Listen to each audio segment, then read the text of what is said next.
الحمد لله رب العالمين والعاقبة للمتقين والصلاة والسلام على سيدنا ومولانا محمد وعلى آله وأصحابه أجمعين. أما بعد، فأعوذ بالله من الشيطان الرجيم. بسم الله الرحمن الرحيم.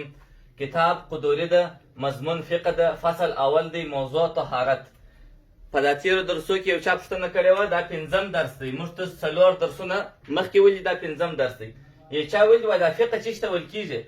زما وروره، فقه هغه علم دی چې موږ ته فرض، واجب، سنت، مستحب، جائز، ناجائز، فاسد، باطل دغه راښیي. موږ ته د ژوند تیرولو قانون، اسلامي قانون راښیي. هغه علم چې موږ ته اسلامي قانون و فرض و واجب و سنت و مستحب و مباح و ناجائز و جائز و باطل و فاسد و حلال و حرام شي، هغه علم ته فقه ویل کېږي. نو د فقه خورا ډېر کتابونه دي. هر کتاب یې په کتاب طهارت د طهارت په موضوع سره شروع کېږي. اول پاکي څخه شروع کېږي. نو دا قدوري هم د فقه کتاب دی، د اسلامي قانون کتاب دی.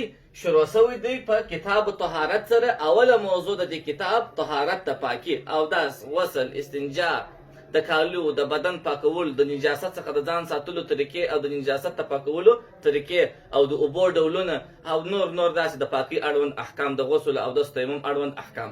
موږ ته سره راځو موضوع مطهرت ته. پنځم درس دی. په دې پنځم درس کې موږ وایو د غسل فرضونه. د غسل فرضونه څو دانې دي؟ 3 دانې دي.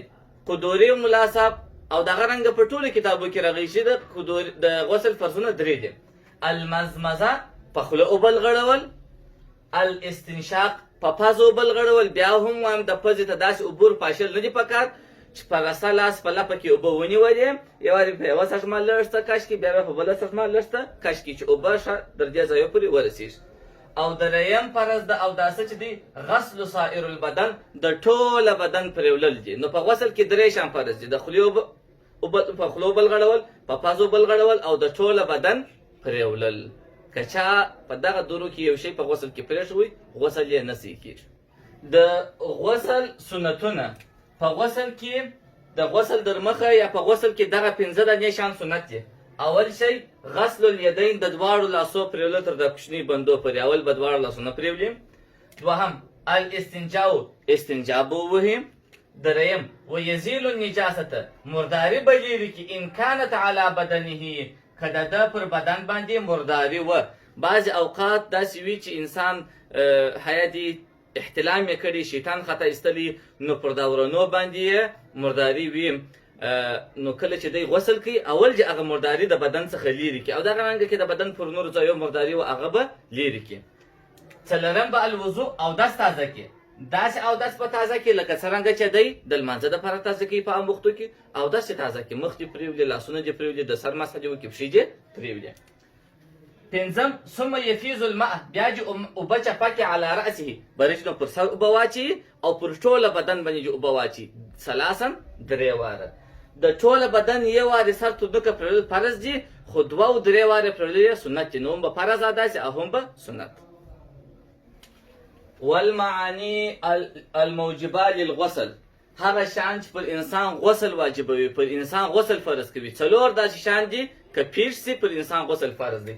اول انزال المنی، د منی راوتل. دا که د نر څخه وي، که د ښځې څخه وي، که په ویښه وي او که په خوب کې وي. دا راووتله د 2 شرطو سره. یو شرط یې دا و چې په راوتلو وخت کې غورځېدل او خوند ورسره و.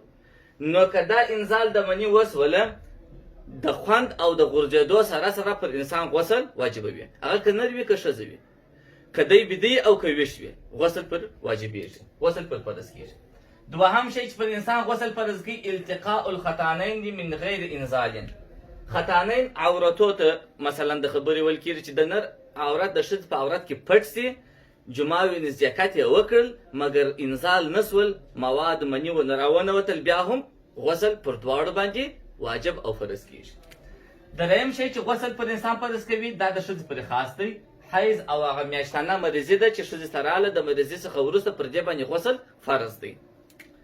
او یوه خبره د یادولو وړ ده چې دغه غسل یې کړی نه د خپل خاوند سره نزدېکت ورته جایز نه دی که څوم مریضي تېره سوې ده چې غسل ونه کړي د خاوند سره نزدېکت ورته جایز نه دی چې مریضي یې تېره سوله نو غسل به وکړي او څلورم شی دا هم د ښځو پورې خاص دی نفاس هغه مریضي ده چې د کوچني د پیدایش وروسته ښځې ته وي کله چې ښځه د هغه نفاس د کوچني د پیدایش وروسته د هغه مریضي څخه پاکه سي نو غسل ورباندې فرض دی غسل کله سنت دی په کوم وختو کې غسل سنت دی اول جمعه د جمعې په ورځ باندې د جمعې د لمانځه دپاره غسل سنت دی دوهم د دوو اخترو دپاره کوچنی او لوی اختر په ورځ باندې غسل کول سنت دی او دریم او څلورم دا بیا یوازې د حاجانو صاحبانو پورې اړوند دي د احرام غسل دپاره چې سړی احرام تړي غسل ورته وکړي دا سنت دی او د عرفات پر غونډۍ باندې د عرفات ورځ باندې چې دی ځي تر عرفات ته ډېر د هغه دپاره غسل کول سنت دی دا دوه د حاجانو پورې دي دا دوه عام دي د هر چا